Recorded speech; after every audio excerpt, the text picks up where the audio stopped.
Class जाए या ना जाए, भले ही हमें घर में योगा करना पड़े, लेकिन कम से कम 5 से 10 मिनट सुबह योगा तो जरूर करना चाहिए। बुआ जी कुछ दिन और रुक जाइए ना, आप यहाँ हैं तो मुझे कितना अच्छा लगता है। अरे नहीं बेटा, शादी ब्याह का कार्यक्रम भी निपट गया और वहाँ तुम्हारी भाभी को अकेले समस्या हो रही होगी घर में। हाँ जीजी, ये तो बहुत अच्छा किया था आपने कि शादी के 1 हफ्ते पहले आ गए थे तो अपने दोनों भतीजों की शादी की तैयारी अपने सामने से करवा दी थी, वरना मैं दो शादियों के लिए अकेले कैसे तैयारी कर पाती। अरे सब हो जाता है भाभी। हाँ भाभी, चलो दोनों बेटों की तो शादी निपट गई एक साथ, अब मुझे बस आशी की शादी की थोड़ी चिंता है। भाभी, जब तुम इस घर में ब्याह कराई थी तो तुम्हारे कितने सारे सपने थे, लेकिन मेरी माँ बहुत तेज थी, इसलिए कभी आपके सपने इस घर में पूरे नहीं हुए। हाँ जीजी वो तो है। अरे भाभी, मैं तुम्हें उदास करने के लिए ये बात नहीं बता रही हूँ, मैं तो इसलिए बोल रही हूँ कि अब घर में 2 बहुएं आ गई हैं, घर के कामकाज से तो आपको छुट्टी ही मिल जाएगी, तो आप खूब घूमना फिरना। हाँ जीजी। चलिए बुआ जी, मैंने सारा सामान गाड़ी में रख दिया है। हाँ चलो बेटा।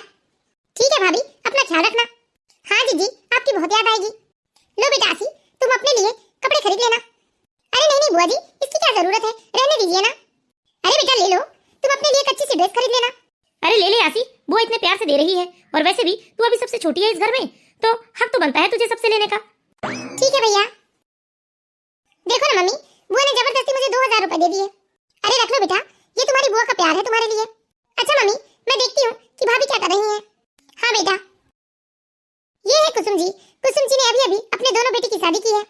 कुसुम जी के परिवार में कुसुम जी के पति, कुसुम जी के 2 बेटे और अब 2 बहुएं आ गई हैं और एक कुसुम जी की बेटी है आसी। जीजी ने बिल्कुल ठीक कहा, मैं जब ब्याह कर इस घर में आई थी तो मेरे सास ससुर इतने पुराने जमाने की सोच वाले थे कि उन्होंने कभी ना मुझे अपने मन का खाने दिया और ना ही अपने मन का पहनने दिया और ना ही कहीं घूमने फिरने दिया। लेकिन अब तो घर में बहू भी आ गई है, तो सही बात है, मैं तो अब अपने सारे सपने पूरे करूंगी। अरे यही तो जिंदगी है, 4.5 साल के बाद तो बुढ़ापा लग जाएगा, फिर कहाँ से घर से निकलेगा इंसान। हाय राम, ये देख तो निशा, अरे ये सास होकर कैसे कपड़े पहनती है, ये ऑर्गेन्जा की कितनी पतली साड़ी पहनी है और ब्लाउज तो देख कितना डीप गला है। अरे दीदी, ये सब टीवी सीरियलों में होता है, असल जिंदगी में ऐसा थोड़ी ना हो सकता है कि कोई सास होकर ऐसे कपड़े पहने। अरे दीदी, मर्यादा नाम की भी तो कोई चीज होनी चाहिए, ऐसे ब्लाउज थोड़ी ना पहनेगी सास होकर, टीवी सीरियल में तो सब चलता है। अरे भाभी, इसमें समस्या ही क्या है, अब जमाना बदल गया है भाभी, जब बहुएं बदल सकती है तो सास क्यों नहीं बदल सकती। अब आप दोनों अपने आप को ही देख लो, आप लोग भी तो बहुएं होकर वेस्टर्न कपड़े पहनती है ना जब इधर उधर घूमने फिरने जाती है तो। अरे आसी, हम बहुएं हैं, हमारी बात अलग है, और वैसे भी हमारी तो अभी इतनी उम्र हुई नहीं है कि हम वेस्टर्न ड्रेस ना पहन सके, लेकिन सास तो घर में सबसे बड़ी होती है ना, और सास को तो मर्यादा में ही रहनी चाहिए। सास ये सब करने लगेगी तो बताओ सास से बहू क्या सीखेगी, अच्छा लगेगा क्या? अरे और नहीं तो क्या दीदी, अच्छा थोड़ी ना लगेगा, सास को ना सास की तरह रहने चाहिए। अच्छा वो मम्मी जी जो अभी चली आई, क्यों भाई ऐसी क्या चर्चा हो रही है? यही मम्मी जी कि आजकल ना कई सासों को भी फैशन का बड़ा भूत चढ़ा है। अरे कहने को तो सास बन गई है, लेकिन अभी भी एकदम उल्टे सीधे कपड़े पहनती है। अरे जरा भी शर्म नहीं आती कुछ सासों को तो। वैसे मम्मी जी बुरा मत मानिएगा, लेकिन आपकी सहेलियां भी ना कुछ कम नहीं है, देखा है मैंने उन्हें। आपकी सहेलियों में कोई जींस पहन लेता है, कोई सलवार सूट डाल लेता है, अरे कई तो लोअर टी-शर्ट में भी योगा क्लास जाती है। अरे भाभी तो क्या हुआ, अरे सास बन गई है तो क्या जीना छोड़ देंगी? लेकिन फिर भी दीदी सास को ये सब शोभा नहीं देता, मैं तो कहती हूँ मम्मी जी आप अपनी सहेलियों से ना जरा दूरी बना कर रहना। ये क्या भाभी, आप लोग तो आज के जमाने के पढ़े लिखे हैं, फिर भी क्या आप लोग ऐसी सोच रखते हैं कि सास बन जाने के बाद तो जैसे जीने की सारी आजादी ही खत्म हो जाती है? क्यों नहीं आसी, अरे हर चीज की एक उम्र होती है, हर चीज सही उम्र में ही अच्छी लगती है। अरे बस करो तुम लोग, ये क्या तुम लोग तो एक छोटी सी बात को लड़ाई का रूप देने लगे हो।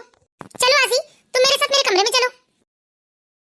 हाय राम दीदी, देखो तो ये ननद रानी को कितना चीटा लग रहा था। अरे और नहीं तो क्या, हम तो किसी और की बात कर रहे थे। हाँ दीदी, ननद रानी को इसलिए बुरा लग रहा था क्योंकि ननद रानी की माँ भी तो कुछ कम नहीं है, वो भी तो अपनी सहेलियों के साथ किटी पार्टी में जाती है। हाँ निशा, लेकिन हम ये सब चलने नहीं देंगे, अरे सास है, सास बन के रहे तो ही अच्छा लगता है, वरना ये सारी बातें जब हमारे मायके वालों को पता चलेगी तो वो लोगों के सामने हमारी क्या इज्जत रह जाएगी कि हमारी सास तो इस उम्र में भी किटी पार्टी में जाती है। हाँ दीदी, हम ऐसा वैसा कुछ नहीं होने देंगे इस घर में। अरे चल निशा, चलकर रसोई समेट लेते हैं। हाँ चलिए दीदी। अरे बेटा, तुम्हें क्या जरूरत है अपनी भाभीयों के साथ उलझने से? अरे क्यों नहीं माँ, देखा नहीं क्या आपने कि दोनों भाभियां कैसे गवार की तरह बात कर रही थी? क्या सास बन जाने के बाद किसी के जीने का अधिकार खत्म हो जाता है, उसकी सारी आजादी खत्म हो जाती है? दोनों भाभियां तो खुद वेस्टर्न ड्रेस पहनती हैं और महीने में 2 बार ब्यूटी पार्लर जाती हैं, किटी पार्टी जाती है, मूवी जाती है, अरे कहाँ नहीं जाती है वो। लेकिन उनकी नजर में एक सास को ये सब नहीं करना चाहिए क्योंकि वो सास बन चुकी है। क्या भाभियां कभी सास नहीं बनेगी? और जब भाभियां सास बनेंगी और उनकी बहुएं उन पर इस तरह से रोक-टोक करेंगी तब उन्हें कैसा लगेगा? क्या सास बन जाने के बाद भाभियों की जो आदत है वो सारी आदत छूट जाएगी? अरे जाने देना बेटा, छोटी छोटी बातों से ऐसे घर में कलेश नहीं करना चाहिए। माँ मुझे अच्छे से मालूम है, जब आप इस घर में ब्याह कराई थी तो दादा दादी बहुत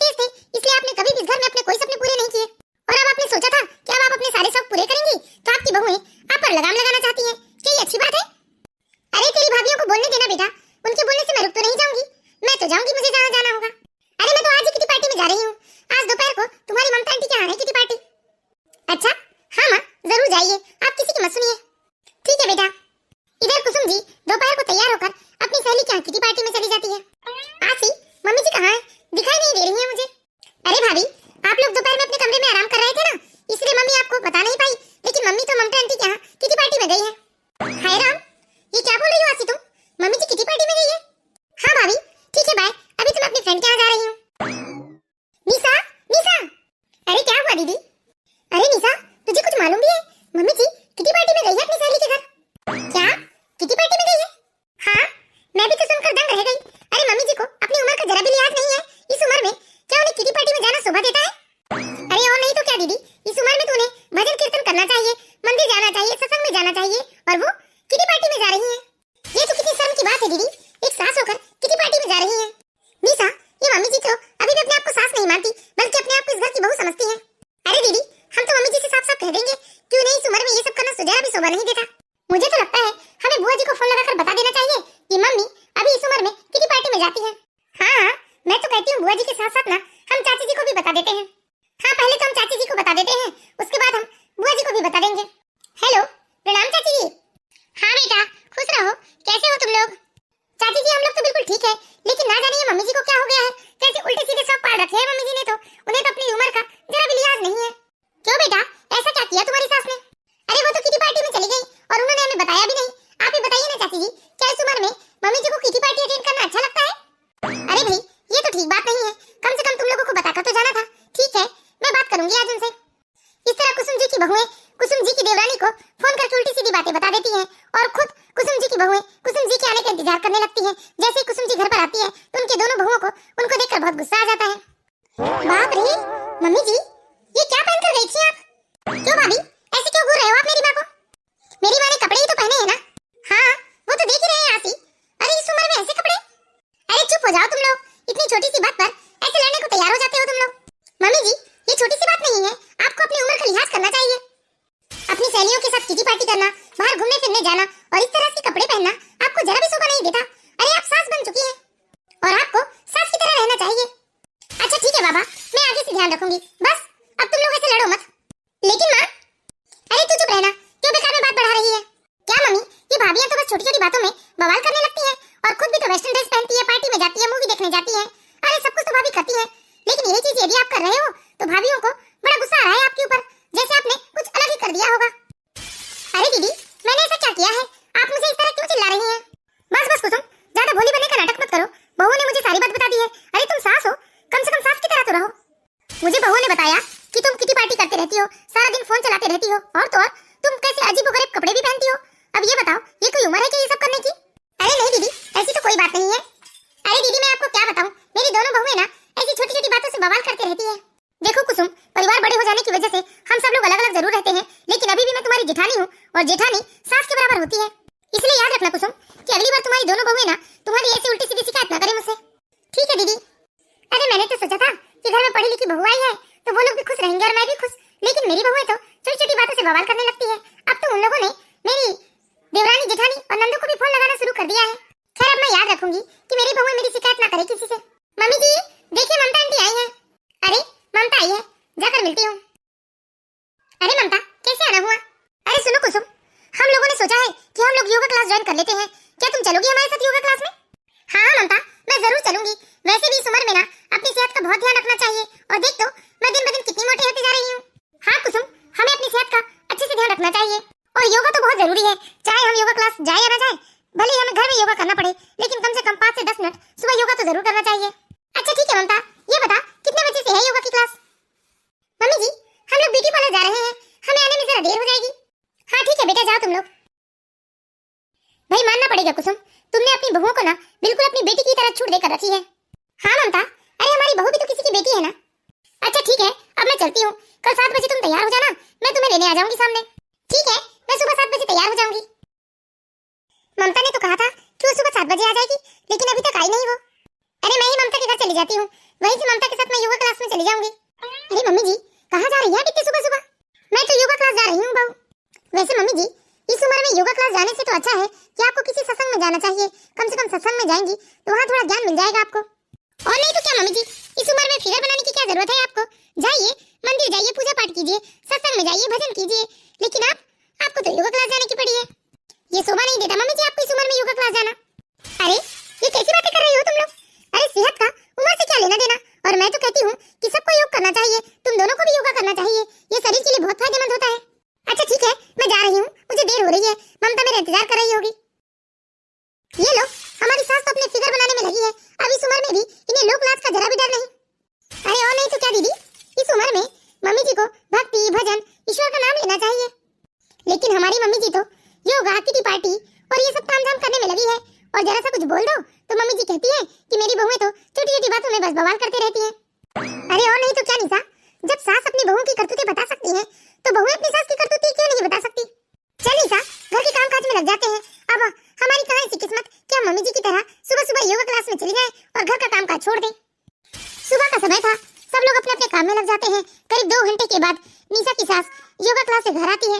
हाय राम, ये क्या मम्मी जी, क्या आप यही करने बाहर जाती हैं? आप तो यहाँ से जब गई थी तो कुछ और ही ड्रेस पहने थे और आपकी हेयर स्टाइल भी अलग थी, लेकिन आप जब योगा से आ रही हैं तो आपने तो अपना सारा लुक ही बदल लिया। आप यही करने बाहर जाती हैं? अरे बहू, जो सलवार सूट में पहनकर गई थी वो काफी ढीला था, उसमें योगा करते नहीं बनता, और मेरे बाल भी बार बार मेरी आंखों के सामने आ जाते, इसलिए ममता ने कहा कि मैं ड्रेस चेंज कर लूं, और ममता ने ही मेरे जूड़ा बना दिया। मम्मी जी साफ साफ कहिए ना, आप यहाँ से सीता बनकर जाती हैं और बाहर से गीता बनकर आती हैं। अरे और नहीं तो क्या, आप तो बाहर जाकर अपना सारा हुलिया ही बदल लेती हैं। अरे तुम लोग ना बेकार में बवाल कर रहे हो। अरे ये सब तो मैंने अपनी सुविधा के लिए किया। हाँ मम्मी जी, आप तो कर ही सकती हैं, क्योंकि आपको कौन बोलने वाला बैठा है यहाँ? यहाँ दो बहुएं घर में बैठी हुई हैं और आप बाहर जाते हो और अपना फैशन बदल कर घर आ जाते हो। लेकिन मम्मी जी ये सब आपको बिल्कुल शोभा नहीं देता। अरे और नहीं तो क्या मम्मी जी, अपना नहीं तो ना सही, पर कम से कम अपने बेटों की इज्जत का तो ख्याल कर लेती हैं आप। अरे भाभी, क्यों आप दोनों इतनी छोटी सी बात में कितना बवाल मचा रहे हो? और मम्मी ने वैसे भी सूट ही तो पहना है, कौन सा उन्होंने जींस टी शर्ट पहन लिया? आप लोग तो जींस टी शर्ट पहनकर घूमती है। लेकिन मेरी मम्मी ने आप दोनों से कभी कुछ नहीं कहा। ये लो, आ गई अपनी माँ की रक्षक बेटी। अरे मम्मी जी, आप जैसे चल रही है ना, आपकी बेटी आसी भी ना अपने ससुराल में आपके ही नक्शे कदम पर चलेगी। अरे और नहीं तो क्या मम्मी जी, देखना अगर इसकी ऐसी हरकत रही ना तो अपने ससुराल में टिक नहीं पाएगी। अरे अपने साथ साथ हमारे और अपने भैया का भी नाम डुबाएगी। समझ में नहीं आता कि आप लोगों को मेरी माँ से प्रॉब्लम क्या है। जब देखो तब आप लोग बस मेरी माँ के ही पीछे भिड़ी रहती हैं। अरे आसी, हमें कोई प्रॉब्लम नहीं है अपनी सास से, लेकिन हमारी सास को भी ना सास बनकर रहना चाहिए। लेकिन हमारी सास को तो किटी पार्टी करना है, योगा पे जाना है, जींस पहनना है, सूट पहनना है। बस बस करो, हो गया, अब कोई बहस नहीं करेगा। अच्छा ठीक है, मेरी गलती है ना, मैं सास जैसे नहीं रहती तो ठीक है, मैं अपनी गलती सुधार लूंगी, लेकिन घर में कोई कलेश नहीं करेगा, क्योंकि मुझे अपने घर में कलेश जरा भी पसंद नहीं। देखा ना आसी, हो गया ना मम्मी जी को अपनी गलती का एहसास। यही तो हम कब से समझाने की कोशिश कर रहे थे कि मम्मी जी जो कर रही हैं वो बिल्कुल ठीक नहीं है। मम्मी जी दो बहुओं की सास है और उन्हें सास की तरह रहना चाहिए। इस तरह से बचकानी हरकत मम्मी जी के ऊपर शोभा नहीं देती। अरे और नहीं तो क्या आसी, हम तो बस मम्मी जी का भला चाहते हैं, हम नहीं चाहते कि मम्मी जी के ऊपर कोई उंगली उठाए। अरे और नहीं तो क्या आसी, उस दिन तो चाची जी भी कह रही थी यदि तुम्हारी मम्मी जी फिर से ऐसी वैसी हरकत करे तो तुम लोग फोटो खींचकर व्हाट्सएप के फैमिली ग्रुप में डाल देना, फिर हम सब मिलकर तुम्हारी सासू माँ को समझाएंगे। अब तुम ही बताओ ना, अगर हम ऐसा करें तो क्या अच्छा लगेगा? लेकिन हमने ऐसा वैसा कुछ नहीं किया, क्योंकि हम नहीं चाहते थे कि हमारे फैमिली ग्रुप में हम कोई भी मैसेज डालें और जिसे पढ़कर सारे लोग हमारी मम्मी जी का मजाक उड़ाएं। अरे चुप हो जाओ ना तुम लोग, मैंने कह दिया ना कि आज के बाद मैं ऐसा वैसा कुछ नहीं करूंगी, फिर क्यों तुम लोग चुप नहीं हो रहे हो? हाँ मम्मी जी, वैसे भी हमें ना ये बवाल करना बिल्कुल पसंद नहीं है। हम तो आपकी बहुत इज्जत करते हैं, आखिर आप हमारी सास जो है। हाँ लेकिन याद रखना, ये बात ना घर के बाहर नहीं जानी चाहिए। वैसे भी कल आसी को देखने लड़के वाले आ रहे हैं। ठीक है मम्मी जी। क्यों दीदी, हम तो वैसे भी कभी किसी की बुराई करने पर विश्वास ही नहीं रखते। अरे और नहीं तो क्या निशा, कुसुम जी की दोनों बहुएं कुसुम जी को नीचे दिखाने का कोई मौका नहीं छोड़ती थी, लेकिन फिर भी कुसुम जी हमेशा ही चुप रहती थी, कभी परिवार की सुख शांति के लिए तो कभी बेटी की शादी के लिए। और कुसुम जी की दोनों बहुएं यही नहीं रुकती, बल्कि वो पूरे परिवार में कुसुम जी की बेइज्जती करने पर भी बाज नहीं आती। कुसुम जी की बहुएं तो बस कुसुम जी को पूरे परिवार के सामने बदनाम कर देती थी। कुसुम जी कुछ भी करने से पहले 100 बार सोचा करती थी कि कहीं उनकी बहू को बुरा न लग जाए। इस तरह आसी को लड़के देखने वाले आते हैं और लड़के वाले कोई जवाब नहीं देते और चुपचाप वहाँ से चले जाते हैं। इसी तरह धीरे धीरे 1 सप्ताह का समय बीत जाता है, लेकिन फिर भी लड़के वालों की तरफ से कोई जवाब नहीं आता। तो कुसुम जी सोचती है कि वही फोन करके पूछेगी कि आखिर उन लोगों को उनकी बेटी पसंद आई है या नहीं। अरे बेटा, पूरे 1 हफ्ते का समय बीत गया, लेकिन अभी तक लड़के वालों की तरफ से कोई जवाब नहीं आया। अरे मैं ही फोन करके पूछती हूँ कि आखिर बात क्या है। अरे माँ, क्यों बेकार में परेशान हो रही हैं आप? नहीं बेटा, बात तो करना पड़ेगा, वरना हम कहीं और रिश्ता देखेंगे। हेलो रश्मि जी, मैं बोल रही हूँ कुसुम, आशी की मम्मी। हाँ बहन जी, कहिए कैसे फोन लगाया आपने? वो आप लोगों की तरफ से कोई जवाब नहीं आया। माफ कीजिएगा बहन जी, लेकिन अभी हम एक साथ शादी नहीं करना चाहते। अरे माँ, क्या हुआ? आप क्यों परेशान हो गए? अरे पता नहीं बेटा, मैं देख रही हूँ कि जहाँ भी मैं तुम्हारी शादी की बात चलाती हूँ, बात पूरी होने से पहले लड़के वाले कैंसिल कर देते हैं। अरे छोड़िए ना मम्मी, क्या आप भी इतनी सी बातें लेकर बैठ गए हैं? जो होगा देखा जाएगा। लेकिन बेटा, मुझे समझ में नहीं आ रहा है कि आखिर क्या बात हो गई। अरे माँ छोड़ो ना, होगी कोई बात। अरे कोई जलन कोकड़े होंगे जो हमारे बारे में लड़के वालों को कुछ गलत बता देते होंगे, जिसे सुनकर लड़के वाले रिश्ते की बात आगे नहीं बढ़ा रहे होंगे। अक्सर ऐसा ही तो होता है। हाँ बेटा, मुझे भी ऐसा ही कुछ लग रहा होगा, लेकिन हमारी तो किसी से कोई दुश्मनी भी नहीं है। वो कौन होगा जो ये सब कर रहा होगा? अब ये सब तो मुझे भी नहीं पता मम्मी। एक काम करती हूँ बेटा, मैं लड़के वालों से ही पूछकर पता करती हूँ कि ऐसी कौन सी बात है जिसकी वजह से वो लोग हमारे साथ रिश्ता नहीं करना चाहते। अरे जाने दो ना मम्मी, क्या जरूरत है? जरूरत है, रुक जा बेटा 1 मिनट। कुसुम जी लड़के वालों के घर में फोन करती है और वो उनसे पूछती है कि आखिर क्या वजह है कि वो लोग उनकी बेटी से कोई रिश्ता नहीं करना चाहते। लेकिन जैसे ही लड़के वालों ने जवाब दिया, कुसुम जी के पैरों तले जैसे जमीन हट गई थी। मम्मी क्या हुआ, क्या बात हुई? अरे कुछ नहीं बेटा, कोई बात नहीं है, जा तू अपना काम कर, मुझे भी बहुत सारा काम है। ठीक है मम्मी। हे भगवान, ये तो हद ही हो गई। मैंने तो ऐसा कभी सपने में भी नहीं सोचा था। कुसुम जी लड़के वालों की बात सुनकर बहुत ही हैरान हो जाती है और कुसुम जी उस रात सो नहीं पाती। लेकिन फिर भी कुसुम जी ने किसी से कोई चर्चा नहीं की कि आखिर लड़के वालों ने क्या कहा। और दूसरे दिन कुसुम जी सुबह जल्दी उठकर नहा धोकर साड़ी पहनकर मंदिर जाने लगी। तभी उनकी बहू ने उन्हें पीछे से टोका। अरे मम्मी जी, इतनी सुबह सुबह आप कहाँ जा रही हैं, और वो भी साड़ी पहनकर? वैसे तो आप रोज सुबह सलवार कमीज पहनकर योगा जाने लगी थी, फिर आज साड़ी कैसे? क्यों बहू, तुम्ही लोग तो कहती हो कि अपने उम्र के हिसाब से ही कपड़े पहनना चाहिए। अब मैं तुम लोगों की सास हूँ तो मुझे तो साड़ी ही पहननी चाहिए। ये सूट वूट मुझ पर शोभा कहाँ देता है? ये आज आपको क्या हो गया है मम्मी जी? आपकी तबीयत तो ठीक है ना? अरे मेरी तबीयत को कुछ नहीं हुआ है, लेकिन ये बताओ सुबह सुबह के समय तुम्हारे पास इतनी फुर्सत कैसे हो गई कि तुम लोग यहाँ खड़े होकर मुझसे सवाल जवाब कर रहे हो? जाओ रसोई में जाकर जल्दी से चाय नाश्ता बनाओ, और अभी तक घर में पूजा भी नहीं हुई है। सही कहती है जिज्जी कि मैं अपनी बहुओं पर ना जरा भी ध्यान नहीं देती। अरे मैं अपना सास वाला ठाट नहीं दिखाती तुम्हें। अरे मेरे सारे रिश्तेदारों को लग रहा है कि मैं सास का फर्ज अच्छे से नहीं निभा रही हूँ, लेकिन अब तुम लोग चिंता मत करो, अब मैं घर पर और तुम पर अच्छे से ध्यान दूंगी। हाँ हाँ, क्यों नहीं मम्मी जी। अच्छा सुनो तुम लोग, अभी तो मैं मंदिर जा रही हूँ और मंदिर के बाद मैं वहीं से सत्संग में चली जाऊंगी, लेकिन जब मैं घर आऊंगी ना तो मेरे लिए तुम लोग ऑरेंज जूस तैयार रखना। जी मम्मी जी बिल्कुल। और जब मैं दोपहर को घर लौट कर आऊंगी ना तो मेरे साथ 10 ब्राह्मण भी आएंगे। मैंने कहा था कि मैं ब्राह्मणों को भोजन करवाऊंगी, तो तुम लोग कुछ अच्छे सा पकवान भी बना लेना। क्या मतलब मंदिर के ब्राह्मणों के लिए भोजन बनेगा हमारे घर? क्यों छोटी बहू, इसमें इतने आश्चर्य वाली क्या बात है? तुम लोग तो चाहते थे ना कि मैं खूब पूजा पाठ करूं, सत्संग करूं, पाठ करूं, गीता करूं। अब क्या हो गया? नहीं नहीं, ठीक है मम्मी जी, हम भोजन बना देंगे। आप जाइए, हो आइए मंदिर से और सत्संग से भी। बाप रे, ये मम्मी जी को आज अचानक क्या हो गया? अरे सूट पहनकर योगा क्लास जाने से अचानक वो साड़ी पहनकर मंदिर जाने लगी। अरे दीदी, मैं तो कहती हूँ कि हम बुआ जी और चाची जी लोगों को बताते हैं कि मम्मी जी हमसे इतना सारा भोजन बनवा रही है, वो भी मंदिर के पंडितों के लिए। अरे पागल हो गई है क्या निशा? क्या बताएंगे हम उन लोगों को कि मम्मी जी साड़ी पहनकर मंदिर गई है और हमें ब्राह्मणों के लिए भोजन बनाने कहकर गई है? अरे सब लोग क्या सोचेंगे कि हमें लोग कामचोर हैं, इसलिए चल बना लेते हैं। कुसुम जी की दोनों बहुएं रसोई में जाकर जल्दी जल्दी ब्राह्मणों के लिए भोजन की तैयारी करने लगती है, और करीब 4 घंटों के बाद कुसुम जी आती है ब्राह्मणों के साथ, और कुसुम जी की बहुएं ब्राह्मणों को भोजन करवाती हैं। ठीक है पंडित जी, हमें आशीर्वाद दीजिए।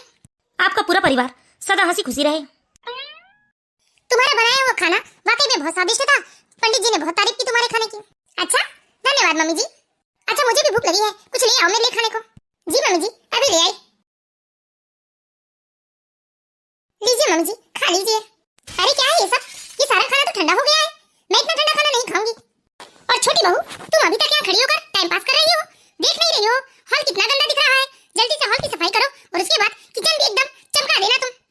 और बड़ी बहू, तुम मेरे लिए अभी गर्मा गर्म खाना ले आओ। सुनो, ये दाल और सब्जी तो गर्म कर लेना, लेकिन मैं रोटियां गर्म करके नहीं खाती। तुम फिर से आटा गूंथ के मेरे लिए 4 रोटी सेक कर लाना। लेकिन मम्मी जी, अभी 1 घंटे पहले ही तो रोटी सेकी है मैंने, रोटी बासी तो नहीं हो गई है ना?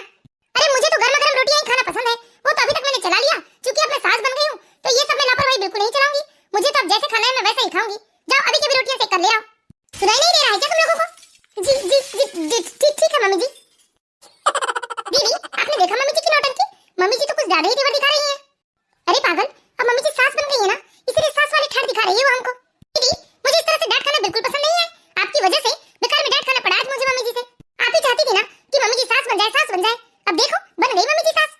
अरे तू तो मुझ पर ऐसे गुस्सा कर रही है जैसे मैं अकेली ही चाहती थी। तू भी तो चाहती थी ना कि मम्मी जी अपनी उम्र के हिसाब से रहे। ये सब छोड़ निशा, चल जल्दी जल्दी घर के कामों में लग जाते हैं। इस तरह धीरे धीरे समय बीतने लगता है, लेकिन अब कुसुम जी तो बिल्कुल ठाट वाला तेवर बनाकर रखती। और कुसुम जी की बहुओं का तो कुसुम जी ने जीना हराम कर दिया था, उन्हें एक पल की भी शांति नहीं थी। इसी तरह एक दिन कुसुम जी अपनी बहुओं से कहती है, अरे कहाँ गई दोनों बहुएं? क्या कमरे में जाकर आराम फरमाने लगी? नहीं नहीं मम्मी जी, हम लोग तो यही रसोई में थे, बताइए ना। सुनो, आज शाम को ना हमें एक फंक्शन में तुम्हारी चाची जी के घर चलना है, तो तुम लोग अच्छे से तैयार हो जाना, हम लोग 7 बजे चले जाएंगे। अरे वाह मम्मी जी, कितने दिनों बाद हमें पार्टी में जाने का मौका मिला है, हम लोग तो जरूर चलेंगे। हाँ दीदी, मैं तो अपना वो पिंक वाला सूट पहनूंगी, देखा है ना आपने कितना सुंदर बुलवाया है मैंने ऑनलाइन। हाँ निशा, और मैं तो अपना वो इवनिंग गाउन पहनूंगी। कोई जरूरत नहीं है किसी को इस तरह के उल्टे सीधे कपड़े पहनने की। क्यों मम्मी जी, हम लोग कोई पहली बार तो नहीं पहन रहे हैं, फैमिली फंक्शन में तो ये सब कपड़े हम पहनती हैं। पहले पहनते थे लेकिन अब नहीं पहनोगी, वैसे भी तुम लोग इस घर की बहुएं हो और बहुओं को ना अपनी मर्यादा में ही रहनी चाहिए। इसीलिए याद रखना, तुम लोग साड़ी पहनकर ही तैयार होना, समझ गई ना? जी मम्मी जी। अरे ये क्या हो गया अभी? ये दोनों बहुएं अपने सास को सुधारते सुधारते लगता है खुद ही सुधर गई। देखो ना कैसे बाई जी की तरह आई है। अरे बिल्कुल ये हमारी उम्र की तरह लग रही है, बस सफेद बाल कांता है। हाँ, इस बार तो कोई मेकअप सेकअप भी नहीं किया है बहुओं ने। देखिए ना बुआ जी, हमने तो मम्मी जी का भला सोचा था, लेकिन मम्मी जी ने तो हमारे साथ ही उल्टा कर दिया। अच्छा, यही भला सोचा था तुमने मेरा कि जहाँ मेरी बेटी के रिश्ते की बात चल रही थी, वहाँ तुम लोगों ने फोन करके बता दिया कि तुम्हारी सास बहुत ही मॉडर्न है और उनकी बेटी भी उन्हीं की तरह है, इसलिए लड़के वालों ने रिश्ता तोड़ दिया। क्या भाभी, इतना सब कुछ तुम्हें पता चल गया तो क्या तुम इन दोनों से कुछ नहीं कहोगी? आज मैं सिर्फ इन लोगों से नहीं बल्कि आप सबसे कुछ कहना चाहती हूँ। जब एक लड़की ब्याह कर अपने ससुराल में आती है तो आते ही अपने सास ससुर की सुनती है, फिर अपने पति की सुनती है और उसके बाद अपने बच्चों की सुनती है वो। और उसके बाद जब वो औरत सास बनती है तो उसे अपने बहुओं की भी सुननी पड़ती है। मैं आप लोगों से पूछना चाहती हूँ, क्या एक औरत का अपना कोई वजूद नहीं है? चाहे वो जींस पहने या सलवार कमीज, ये उसकी मर्जी होनी चाहिए ना। अरे वो कपड़े भी क्या अपने घर वालों की मर्जी के हिसाब से ही पहनेगी? अरे हम सब औरतें ही ना औरत की दुश्मन बनी बैठी हैं और एक दूसरे की गलतियों को लेकर बवाल करते रहती हैं। मैं आप लोगों से कहना चाहती हूँ कि आज के बाद मैं और मेरी बहुएं वैसी ही रहेंगी